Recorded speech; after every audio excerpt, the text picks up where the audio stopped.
Anne of Green Gables by L. M. Montgomery. Chapter 9. Mrs. Rachel Lynde is properly horrified. Anne had been a fortnight at Green Gables before Mrs. Lynde arrived to inspect her. Mrs. Rachel, to do her justice, was not to blame for this. A severe and unseasonable attack of grippe had confined that good lady to her house ever since the occasion of her last visit to Green Gables. Mrs. Rachel was not often sick and had a well-defined contempt for people who were. But grippe, she asserted, was like no other illness on earth and could only be interpreted as one of the special visitations of Providence. As soon as her doctor allowed her to put her foot out of doors, she hurried up to Green Gables, bursting with curiosity to see Matthew's and Marilla's orphan, concerning whom all sorts of stories and suppositions had gone abroad in Avonlea. Anne had made good use of every waking moment of that fortnight. Already she was acquainted with every tree and shrub about the place. She had discovered that a lane opened out below the apple orchard and ran up through a belt of woodland, and she had explored it to its furthest end in all its delicious vagaries of brook and bridge, fir coppice and wild cherry arch, corners thick with fern, and branching byways of maple and mountain ash. She had made friends with the spring down in the hollow, that wonderful, deep, clear, icy cold spring. It was set about with smooth red sandstones and rimmed in by great palm-like clumps of water fern. And beyond it was a log bridge over the brook. That bridge led Anne's dancing feet up over a wooded hill beyond, where perpetual twilight reigned under the straight, tick-growing firs and spruces. The only flowers there were myriads of delicate June bells and those shyest and sweetest of woodland blooms, and a few pale aerial starflowers, like the spirits of last year's blossoms. Gossamers gleamed like threads of silver among the trees, and the fir boughs and tassels seemed to utter friendly speech. All these raptured voyages of exploration were made in the odd half-hours which she was allowed for play, and Anne talked Matthew and Marilla half-deaf over her discoveries. Not that Matthew complained, to be sure. He listened to it all with a wordless smile of enjoyment on his face. Marilla permitted the chatter until she found herself becoming too interested in it, whereupon she always promptly quenched Anne by a curt command to hold her tongue. Anne was out in the orchard when Mrs. Rachel came, wandering at her own sweet will through the lush, tremulous grasses splashed with ruddy evening sunshine. So that good lady had an excellent chance to talk her illness fully over, describing every ache and pulse beat with such evident enjoyment that Marilla thought even grippe must bring its compensations. When details were exhausted, Mrs. Rachel introduced the real reason of her call. "I've been hearing some surprising things about you and Matthew." "I don't suppose you're any more surprised than I am myself," said Marilla. "I'm getting over my surprise now." "It's too bad there was such a mistake," said Mrs. Rachel sympathetically. "Couldn't you have sent her back?" "I suppose we could, but we decided not to. Matthew took a fancy to her, and I must say I like her myself, although I admit she has her faults. The house seems a different place already. She's a real bright little thing." Marilla said more than she had intended to say when she began, for she read disapproval in Mrs. Rachel's expression. "It's a great responsibility you've taken on yourself," said that lady gloomily, "especially when you've never had any experience with children. You don't know much about her or her real disposition, I suppose, and there's no guessing how a child like that will turn out. But I don't want to discourage you, I'm sure, Marilla." "I'm not feeling discouraged," was Marilla's dry response. "When I make up my mind to do a thing, it stays made up. I suppose you'd like to see Anne. I'll call her in." Anne came running in presently, her face sparkling with the delight of her orchard rovings. But, abashed at finding herself in the unexpected presence of a stranger, she halted confusedly inside the door. She certainly was an odd-looking little creature in the short, tight, wincey dress she had worn from the asylum, below which her thin legs seemed ungracefully long. Her freckles were more numerous and obtrusive than ever. The wind had ruffled her hatless hair into over-brilliant disorder. It had never looked redder than at that moment. "Well, they didn't pick you for your looks, that's sure and certain," was Mrs. Rachel Lynde's emphatic comment. Mrs. Rachel was one of those delightful and popular people who pride themselves on speaking their mind without fear or favor. "She's terrible skinny and homely, Marilla. Come here, child, and let me have a look at you. Lawful heart, did you ever see such freckles and hair as red as carrots? Come here, child, I say." Anne came there, but not exactly as Mrs. Rachel had expected. With one bound, she crossed the kitchen floor and stood before Mrs. Rachel, her face scarlet with anger, her lips quivering, and her whole slender form trembling from head to foot. "I hate you!" she cried in a choked voice, stamping her foot on the floor. "I hate you! I hate you! I hate you!" A louder stamp with each assertion of hatred. "How dare you call me skinny and ugly? How dare you say I'm freckled and redheaded? You are a rude, impolite, unfeeling woman." "Anne!" exclaimed Marilla in consternation. But Anne continued to face Mrs. Rachel undauntedly, head up, eyes blazing, hands clenched, passionate indignation exhaling from her like an atmosphere.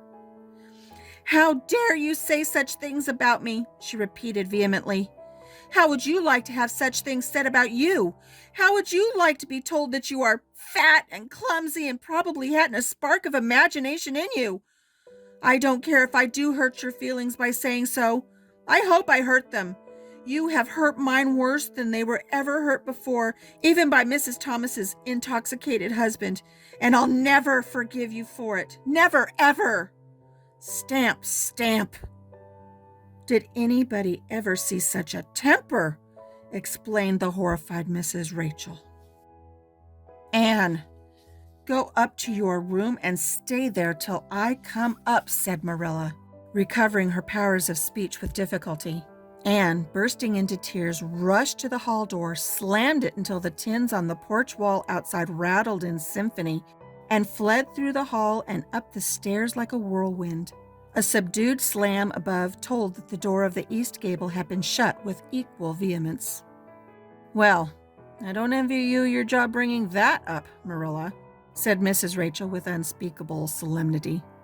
Marilla opened her lips to say she knew not what of apology or deprecation. What she did say was a surprise to herself then and ever afterwards. "You shouldn't have twitted her about her looks, Rachel." "Marilla Cuthbert, you don't mean to say that you are upholding her in such a terrible display of temper as we've just seen?" demanded Mrs. Rachel indignantly. "No," said Marilla slowly. "I'm not trying to excuse her. She's been very naughty and I'll have to give her a talking to about it. But we must make allowances for her. She's never been taught what is right, and you were too hard on her, Rachel." Marilla could not help tacking on that last sentence, although she was again surprised at herself for doing it. Mrs. Rachel got up with an air of offended dignity. "Well, I see that I'll have to be very careful what I say after this, Marilla, since the fine feeling of orphans, brought from goodness knows where, have to be considered before anything else. Oh no, I'm not vexed, don't worry yourself. I'm too sorry for you to leave any room for anger in my mind. You'll have your own troubles with that child, but if you'll take my advice, which I suppose you won't do, although I've brought up 10 children and buried 2, you'll do that talking to you mention with a fair-sized birch switch. I should think that would be the most effective language for that kind of a child. Her temper matches her hair, I guess. Well, good evening, Marilla. I hope you'll come down and see me often as usual, but you can't expect me to visit here again in a hurry, if I'm liable to be flown at and insulted to in such a fashion. It's something new in my experience." Whereat Mrs. Rachel swept out and away, if a fat woman who always waddled could be said to sweep away, and Marilla, with a very solemn face, betook herself to the east gable. On the way upstairs, she pondered uneasily as to what she ought to do. She felt no little dismay over the scene that had just been enacted.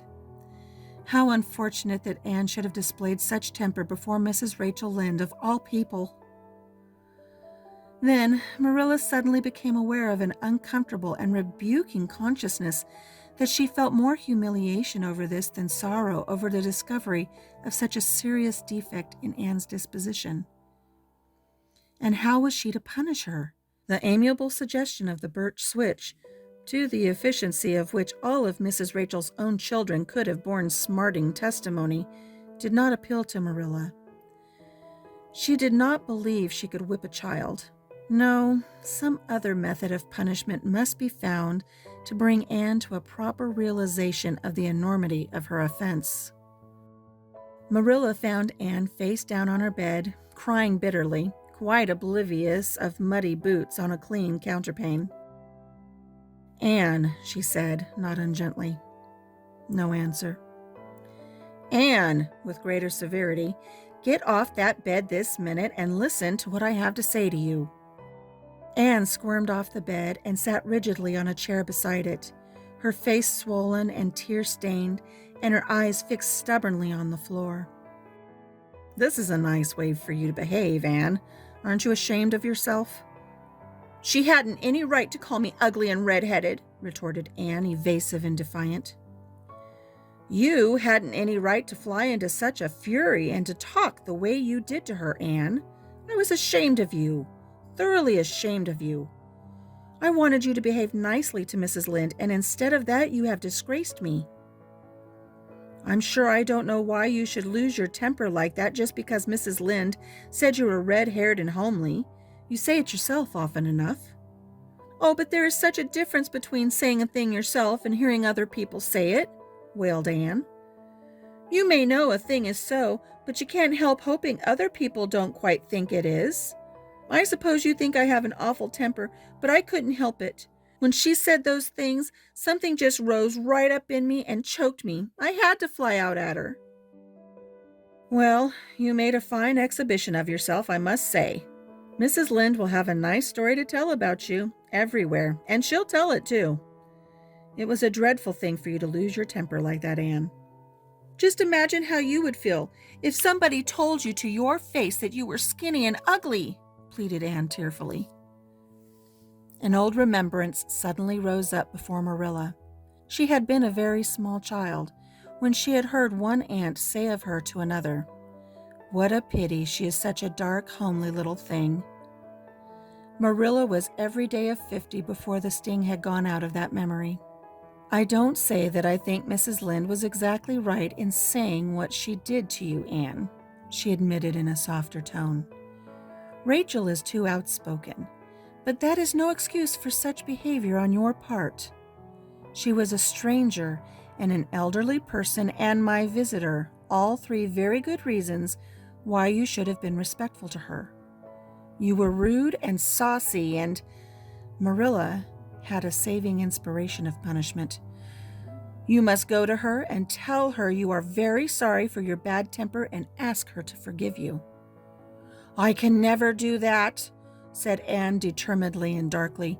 "You can punish me in any way you like, Marilla. You can shut me up in a dark, damp dungeon inhabited by snakes and toads and feed me only on bread and water, and I shall not complain. But I cannot ask Mrs. Lynde to forgive me." "We're not in the habit of shutting people in dark, damp dungeons," said Marilla dryly, "especially as they're rather scarce in Avonlea. But apologize to Mrs. Lynde you must and shall, and you'll stay here in your room until you can tell me you're willing to do it." "I shall have to stay here forever then," said Anne mournfully, because I can't tell Mrs. Lynde I'm sorry I said those things to her. How can I? I'm not sorry. I'm sorry I've vexed you, but I'm glad I told her just what I did. It was a great satisfaction. I can't say I'm sorry when I'm not, can I? I can't even imagine I'm sorry. Perhaps your imagination will be in better working order by the morning, said Marilla, rising to depart. You'll have the night to think over your conduct in and come to a better frame of mind. You said you would try to be a very good girl if we kept you at Green Gables, but I must say it hasn't seemed very much like it this evening. Leaving this Parthian shaft to rankle in Anne's stormy bosom, Marilla descended to the kitchen, grievously troubled in mind and vexed in soul. She was as angry with herself as she was with Anne, because when she recalled Mrs. Rachel's dumbfounded countenance, her lips twitched with amusement, and she felt a most reprehensible desire to laugh. That concludes Chapter 9. Please join us again as we read Chapter 10, Anne's Apology.